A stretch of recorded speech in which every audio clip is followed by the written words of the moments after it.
Christus a inviat. Well, as promised, today I'd like to talk about a Romanian author, in fact, a Romanian poet who's sadly deceased, but she's extremely famous. She ended her life in America, in New York, and her name is Nina Cassian, which is a pseudonym. Her real name was Renee Annie Katz. She used the synonym Cassian for other reasons. And the collection I'd like to talk about is a collection in English called Call Yourself Alive, which was published in 1988 and is a collection of her love poetry. So, who was Nina Cassian? Well, she was born in Galați, which is near the Black Sea on the Danube, in 1924, to a Jewish family. And her family moved to Brașov, and then in the war to the Bucharest ghetto, and she is regarded as was regarded as a decadent poet. Her initial work was condemned, and she joined the Communist Party. She felt that communism was a better answer to the troubles Romania was struggling with, and fascism, so she joined the Communist Party, but felt that she was too hemmed in by the Communist Party. She went to she was a gifted pianist, and as well as an author. Never finished her degree. She did 1 year at the University of Bucharest studying literature, but left, and struggled really with the regime, various regimes, until it culminated in 1985 when she had gone to teach for for 3 months on a scholarship at the New York University as a visiting professor. Now, during that time, the Securitate had found a diary belonging to one of her friends, who was an engineer and poet, Gheorghe Ursu.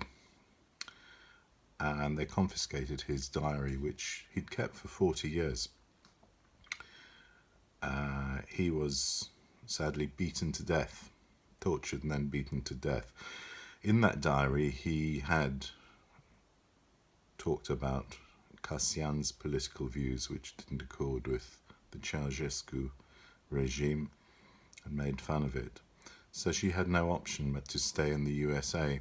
She didn't want to take US nationality or apply for political asylum, because she knew that that would mean she would never be allowed back to Romania, and everything would be destroyed and her name would be erased in Romanian society.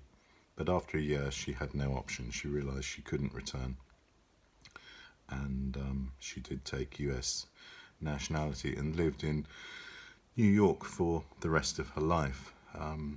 She was married 3 times. Her first marriage didn't last very long, and she got divorced. Her second husband died of cancer in Romania while she was away abroad, and her third husband, an American, survived her. She was interviewed for the British radio program Desert Island Discs, and just out of interest, she'd learnt English. Her second language was French, but she learnt English very well and wrote in English. Her record, if she were stranded on a desert island, she chose Bach's St. Matthew Passion, and she struggled to choose a book, choosing initially Les Chants de Maldoror by Lautréamont. She spoke fluent French, but gave this up for Winnie the Pooh. And her luxury was an unlimited supply of whiskey and cigarettes. Her poetry is visceral. It strikes to the core of your being, and she's also very amusing, very funny. she published one poem. I'd like to read you three poems, but as an adjunct, two other brief poems. One was called Please Give This Seat to an Elderly or Disabled Person, which was published by the New York Subways, the Metropolitan Transportation Authority. So the title is Please Give This Seat to an Elderly or Disabled Person, and it goes, I stood during the entire journey. Nobody offered me a seat, although I was at least 100 years older than anyone else on board, although the signs of at least three major afflictions were visible on me: pride, loneliness, and art. She was amused in America at the practice, which is singularly American, of a poet who's giving a reading has to precede each poem with a précis of the work to be read. So she parodied this practice, saying, introducing a poem, there was a pear tree on my grandfather's farm, and one day I noticed that when its blossoms fell, they looked like dandruff falling on my grandfather's shoulders, so I wrote a poem about it. It goes like this. On my grandfather's farm, there used to be a pear tree. When its blossoms fell, they looked like dandruff falling on grandfather's shoulders. The three poems I'd like to read from this collection are, firstly, Temptation, and it's the titular poem, Call Yourself Alive. So it's called Temptation. Call yourself alive. Look, I promise you that for the first time you'll feel your pores opening like fish mouths, and you'll actually be able to hear your blood surging through all those lanes, and you'll feel light gliding across the cornea like the train of a dress. For the first time you'll be aware of gravity like a thorn in your heel, and your shoulder blades will ache for want of wings. Call yourself alive. I promise you'll be deafened by dust falling on the furniture, and you'll feel your eyebrows turning to two gashes, and every memory you have will begin at Genesis.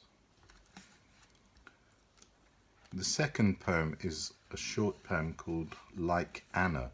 Now, to set this in context, it relates to the wife, the alleged wife, of the Romanian master builder Mesterul Manole, who constructed the beautiful biserica, the church, at Curtea de Arges. And the legend had it that it was tradition to entomb a living woman in the foundations of a building to ensure that it stayed upright, if you like, a sacrifice to God. And Manole was reminded of this by his workers and said, okay, the first woman to come over the hill the following morning will be entombed, immured in the church. Well, the next day, the first woman to come over the hill was his wife, Anna, and she was killed by being immured in the cathedral, which I can recommend you visit. So, Like Anna. Once I entered a house of love with you, and left it fleeing from misunderstanding, hating the long street and starless sky. Then the first stone fell on my heart. Now the building's finished, no more breathing inside. And the final poem, by Nina Cassian, is a slightly ironic poem called The Immigration Department. Me with my pen, hoping the ink won't run out before I register a new defeat. Look, I'm waiting, as I've waited year after year, for them to deny me the right to poetry, to an orange, perhaps even the status to be human. My identity, more and more uncertain. In vain I keep writing my name on books, on scores, in the right-hand corner of an idea. My name, a convention, my being, an abstraction. Distinguishing marks, none. Oh yes, a rash of pride on my left cheek. In the end, The denials which besiege me define my very being, just like the knife thrower who gets his victim's perfect outline from the knives he throws at the board.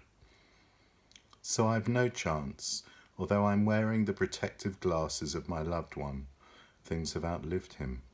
His purple jacket, brilliantly patterned, the absurd hat bought on Barbès Boulevard, the gloves lost then found, and of course the photographs, 3 of them carried on me always, the one where he strangles me smiling, and me with a happy smile letting myself be strangled, the one in which he wears the glasses I'm wearing now, looking at me with slight admonishment, sometimes with benevolent irony, finally the one where he only looks at something that looks at him, inviting him politely to leave the world.